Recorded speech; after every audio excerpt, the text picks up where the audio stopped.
Hi everyone, welcome back to Boxes Lights and welcome to our Kreel Manor playthrough. I do have one little update for you. Tristan sent me another copy. This is the up-to-date pre-production prototype. So, with a little bit of magic,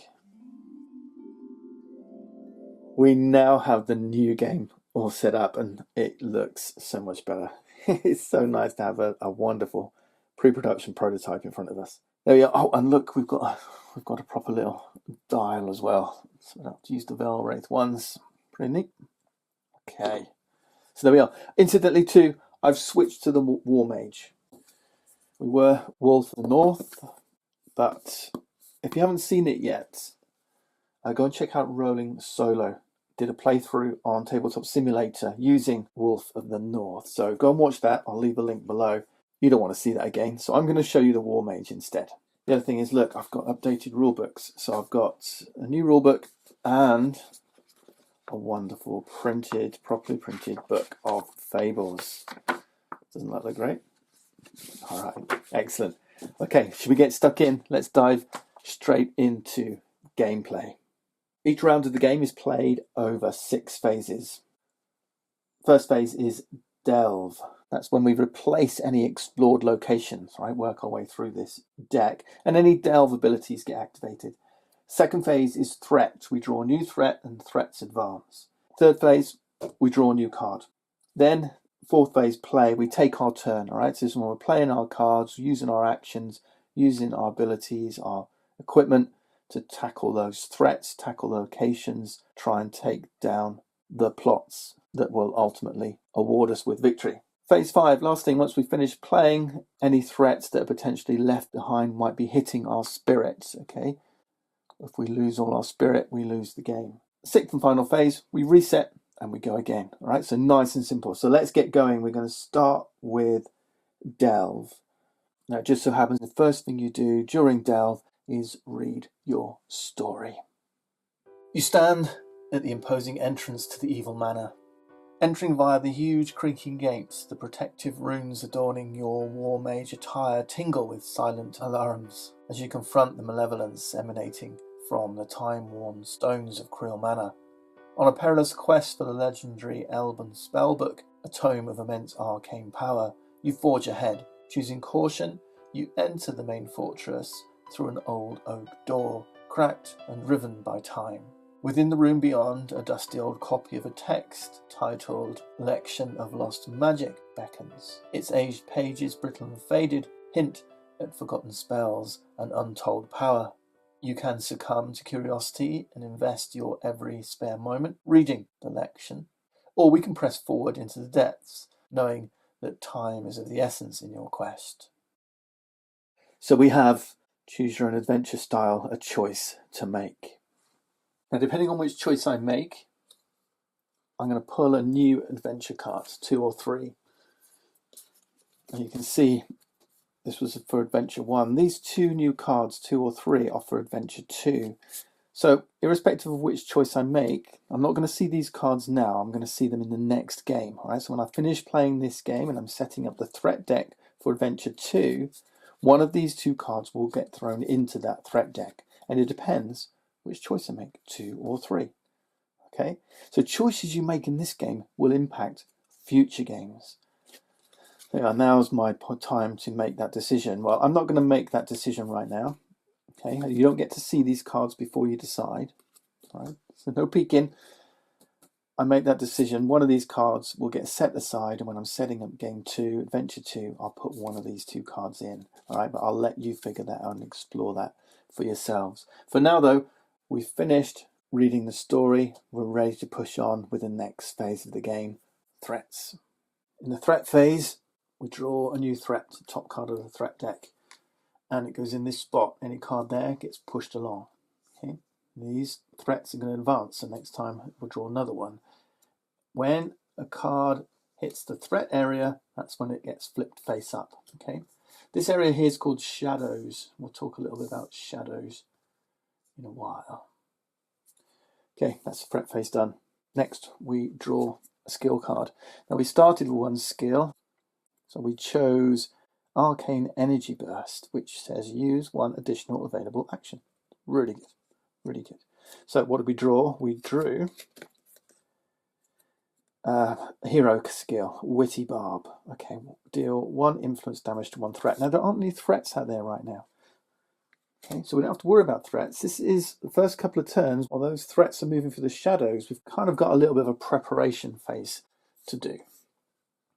So you've already seen the tome of Margie. This says, or Margi, I never know how to pronounce that. We've got a tome that says flip this. We can use it once per game. Draw 3 skills and then discard 1 skill. Right, so we can have a look at our deck and get an extra 2 cards. It says flip only use once per game, but of course, if we can find a way of flipping this back over again, we could get more than 1 use out of it. And that's one of the beauties of this game, is there's lots of different stuff. And there's a big stack of artifacts, different things we can find. These are bronze ones, these are silver ones, all right? So kind of good, but better, different things that we can find as we're adventuring. All right, so what can we do on our turn? We can use 1 action. These are our 3 actions. We can use our tome if we want to at this stage, but I don't think we want to. We're going to use that when we feel like we're stuck in a little bit of a corner, I think. Because we've got a maximum hand size of 6 cards, so we don't want to overload our hand when we don't need to be spending our cards right now. But saying that, we could use one of our actions to actually draw a skill card. Okay, so if we look at these actions, we have fight, influence, and sneak. With fight, we can use the fight action. Influence, we can use the influence action. Sneak, the sneak action, right? We'll look at those when we need them. Every hero has its own speciality action. For the War Mage, it's influence. We've got an extra special effect here. We can deal 1 influence damage when we use this card. Okay. The other thing we can do is we can draw 1 skill. Okay, so every card says that. Use its action or draw 1 skill. Drawing a skill means drawing a card, right? That's skills, cards. Okay. So we can use an action. Let's say I choose to use the fight action. I can draw a card. Okay. Is that what I want to do? Maybe it is. The other thing I can do is potentially just travel through the gateway.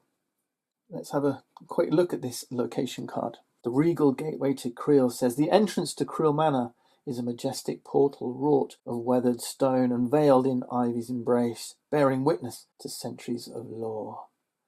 This is a location we have to travel through. To travel through this, we need sneak, and it says 2 sneak. There's some tokens provided in the game. These are sneak tokens. So we need to get 2 sneak on here. 1, 2, to complete this. And during the delve phase, if we've got 2 or more sneak on here, we can complete this location and move to the next. But the other thing it says here is it's got a special ability. It says influence 3, act. If we ever have 3 influence, it says we can boldly announce our arrival. We can deal 1 influence damage to all threats, and there's a limit of doing this once per game. Now, as it goes, there are no threats out there, so I'm not really worried about doing that at this stage. I might just want to push on through this entrance. So why don't we use our sneak action? So with this card here, it says action, basic, use sneak. Use a sneak or a scout action. We'll come to scout action in a minute, actually. But let's do a sneak action. Right now, we have 3 sneak. The slot that this is sitting in tells you the value of the actions. We've got 1 fight, 2 influence, or 3 sneak. So if we use a sneak action, we tip it sideways like this, we exhaust it, or use it. This is called using a card, right? Using an action. So we rotate it. And not only that, when we use an action, we push it down to the leftmost slot and everything else moves up. Okay, so we've increased the value of our fight to 2 and the value of our influence to 3. So that was a sneak 3. We can put 3 sneak on this location. The other option with our sneak is this action here. It says scout action. And if we scout, we can scout the shadows. It costs this number of influence to scout each one of the shadow spots. So for 3 sneak, we had 3 sneak. It was a 3 sneak action, remember? We could have scouted this spot here. It costs 3 sneak to scout this, 2 sneak to scout this one, 1 sneak to scout that one. Scouting it means we flip the card face up and take a peek at it. And we can see what's coming. It doesn't activate that threat. That threat's not active, not doing us any damage. It's still in the shadows, but we can just see it. We get to scout ahead. Make sense? But do be cautious. Here's an example of a threat. This one's not in play at the moment, but it says reveal. It makes you bring a threat back into play. So if you reveal a card in the shadows, okay, with a reveal ability, that will trigger. All right, so you do have to be cautious. So for 3 sneak, we could have looked here, here, or here. You don't get change, so we couldn't sneak both this one and scout both, right? For 2 and 1, for 3. No, it has to be just one location. But there we go. I've chosen to push on through and explore or sneak through the Regal Gateway to Kreel. Right, so that's my action. You can take 1 action per turn. Now remember, this is why I chose this. This arcane energy burst, use 1 additional available action. So normally you can only use 1, but I could now potentially spend this card. Okay, it will get discarded. I could play this card and use another one of those, but I'm not going to. I'm going to hold on to this. I'm going to keep hold of this. And instead, I'm going to do what's called a tilt. So on your turn, you can do 1 action and 1 tilt. So tilting is tilting one of these action cards. Okay? And if you tilt an action card, and I'm going to tilt, I don't know what's coming, so I don't know what I'm going to need. I don't know if I'm going to need fight or influence. I can't tilt sneak because sneak's already used. Okay, you can only tilt an action that you've not used. I don't know which is going to be most valuable to me, but I'm going to tilt fight, and by tilting it, you add one of these dice on there. So now I can. This is a strength 1 sneak. This is a strength 3 influence. But this is now a 2 + 1. This is a strength 3 fight. Cool. All right. And that's it. I've used an action. I've tilted a card. I can't do anything more with those. I could play some of these if I wanted to, but they don't have any value right now, so I'm going to hold on to them. I can use my equipment if I want to. I've got space for some headgear, some armor and clothing down here. Boots, pants, leg wear down here. I've got 2 slots here for putting spare stuff in my backpack because I've only got 2 hands, a left and a right. So if I ever fill these up and I've got a 3rd or a 4th, I haven't got any space for it in my hands. I can stick it in my backpack.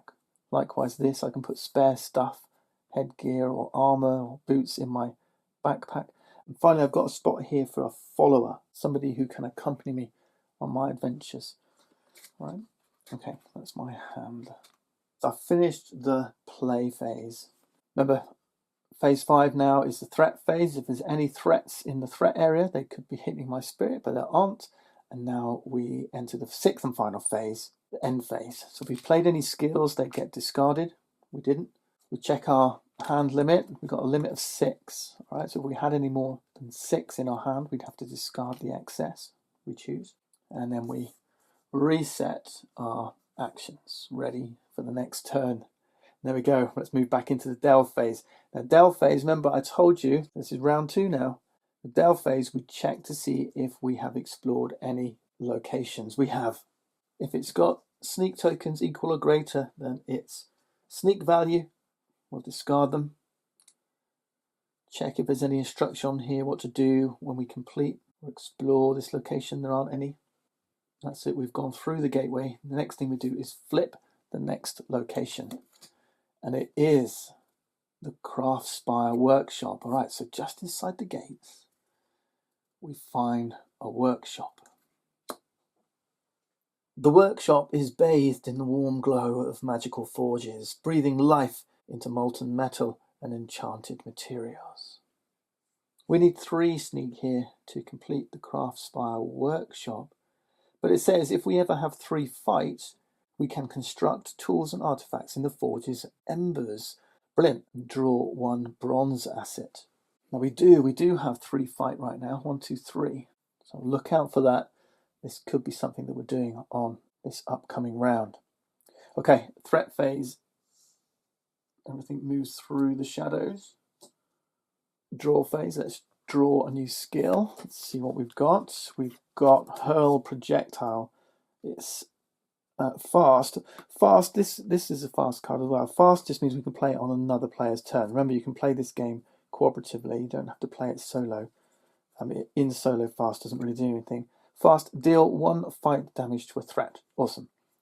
So this is just a card you can throw and just hit a threat out there, deal it 1 fight damage without having to pay an action for it. So that's pretty neat. Same as this one, dealing 1 influence damage. Okay, what do we want to do on our turn?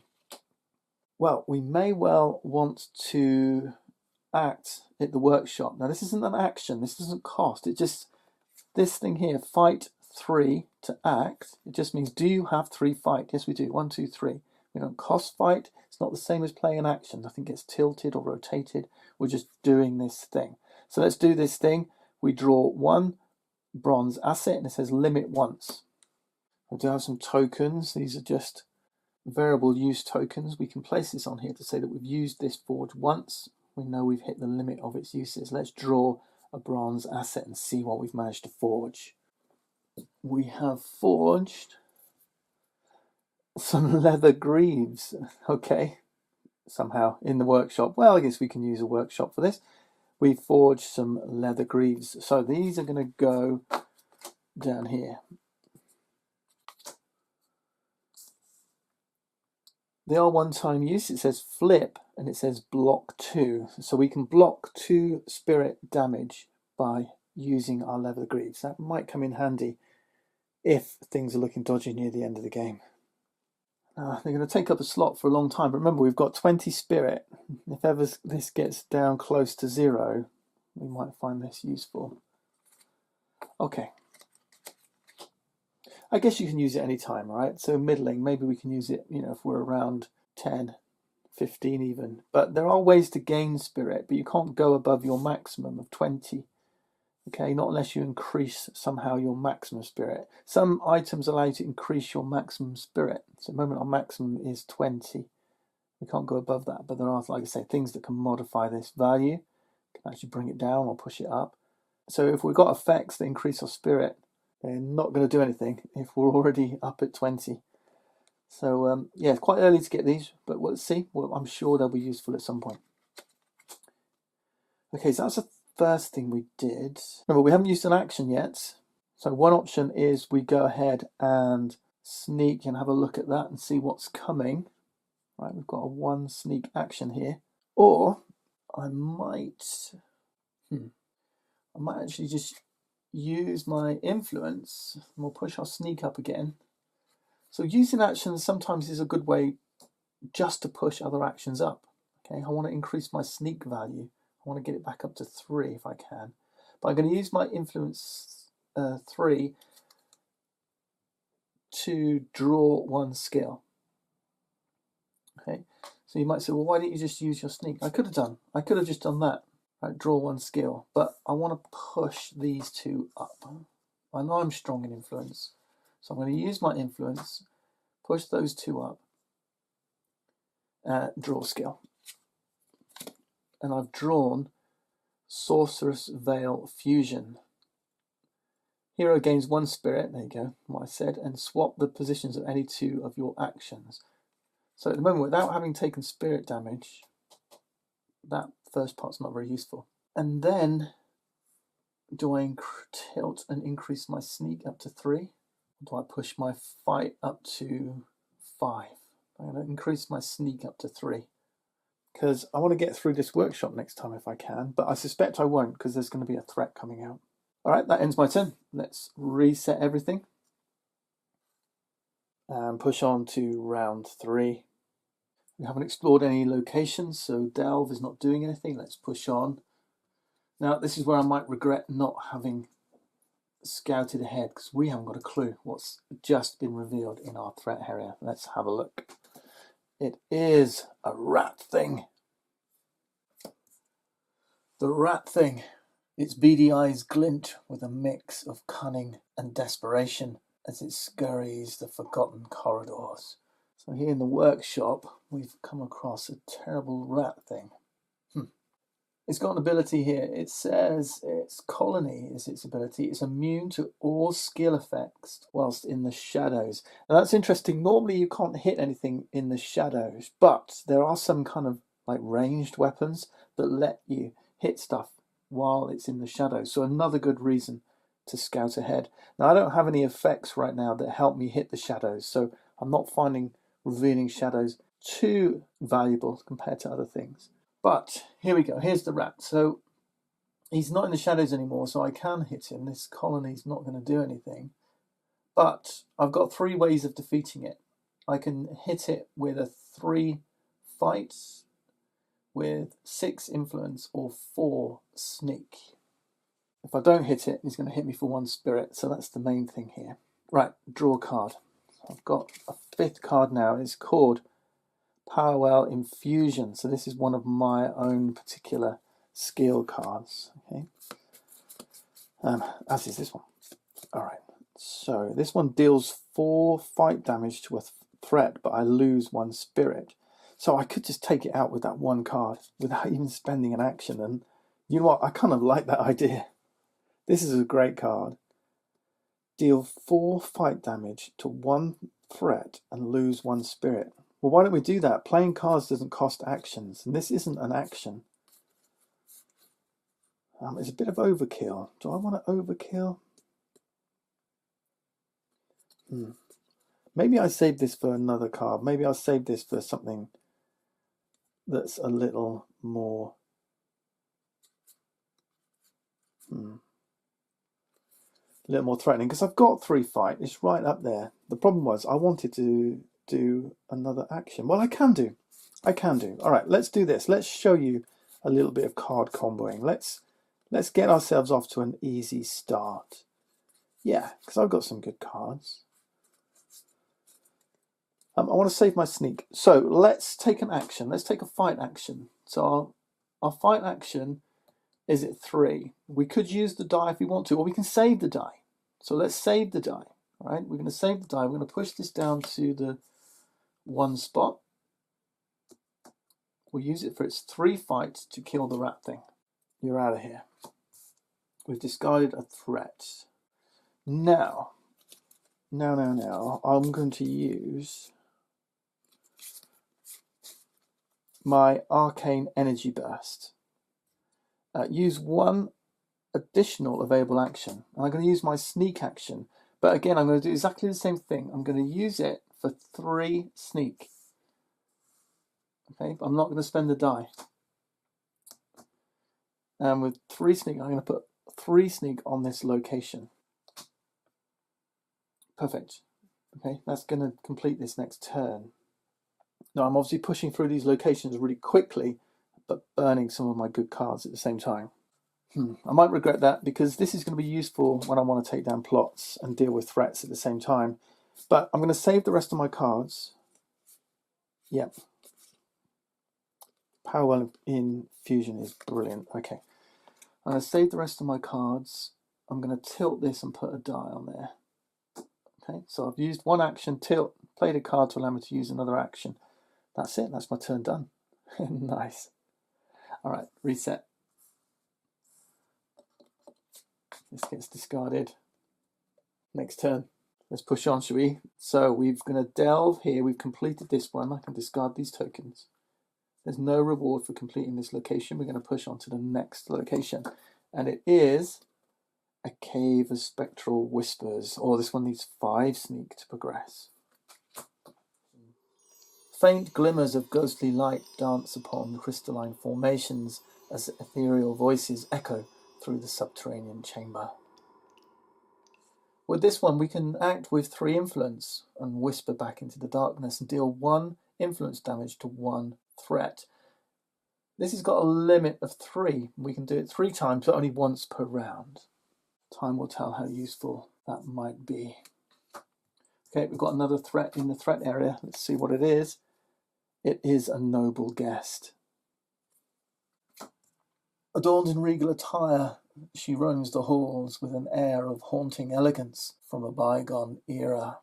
She's quite tough. She needs 7 fight, 4 influence though, and 7 sneak. And she has this bewilder ability. When we defeat her, block any 1 non-foe threat this round. Okay, so a non-foe. Remember, there's only 1 foe right now that we know we've got to face, and that's the Goblin King. Okay, so that's quite good. When we defeat her, we can block another threat. Right, let's draw our card. We've drawn hero skill. Fast heal 1 spirit. So this is just a quick heal up. Soulful Serenity. Not really that great. What about that noble guest then? Well, it just so happens we do have 4 influence. 1, 2, 3, 4. But if we defeat her, we're not making best use of the Bewilder, are we? So we know we can take this one out next time. Do we want to take the opportunity to perhaps put 2 Sneak on the Cave of Whispers? That was bad timing because Sneak's right down in this lowest spot. But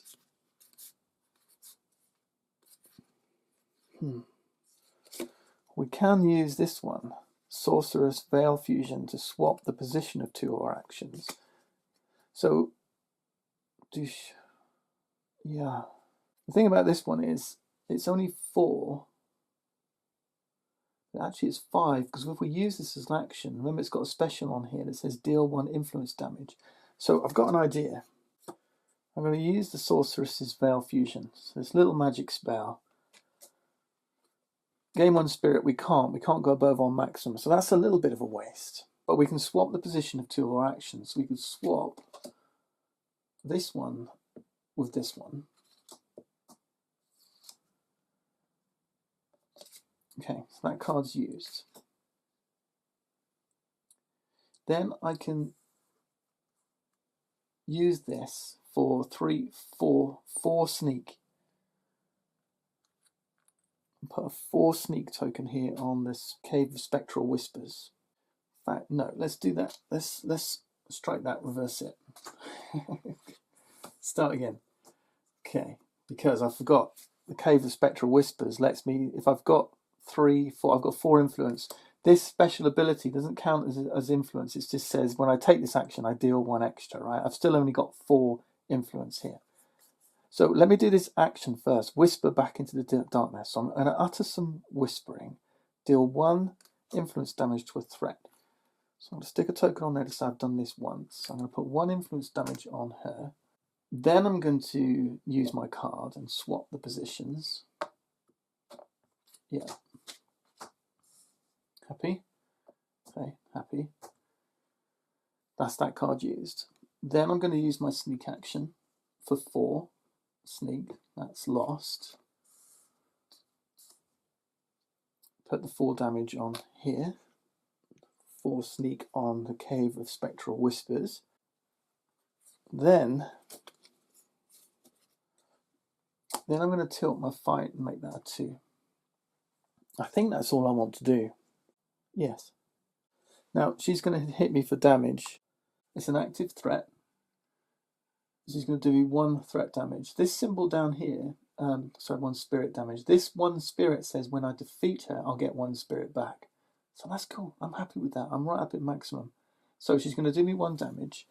So this goes from 20 down to, if I can do it the right way around, 19. Cool. Okay. This gets discarded. I'm still only on 4 cards, so I'm good here. And these get reset. Okay, reactivated. Lovely. Okay, next round. We've only got 4 here, we need 5. So this isn't completed. Got another threat coming in, and it is... Oh, it's a plot card. It's the Deep Dwarf plot card, Lost Dwarven Trove. Now remember, our objective in the game is to defeat all 5 plots and 1 foe. So this is one of the 5. We need 5 fight or 3 sneak. And when we defeat it, we get a little choice here. We got some story that unfolds. So fascinating stuff. Let's see what happens next. And for that, I'm going to leave you until next time. Can we defeat the noble guest this time? Can we delve into the Lost Dwarven Trove and continue our adventure? Join me next time and we'll find out.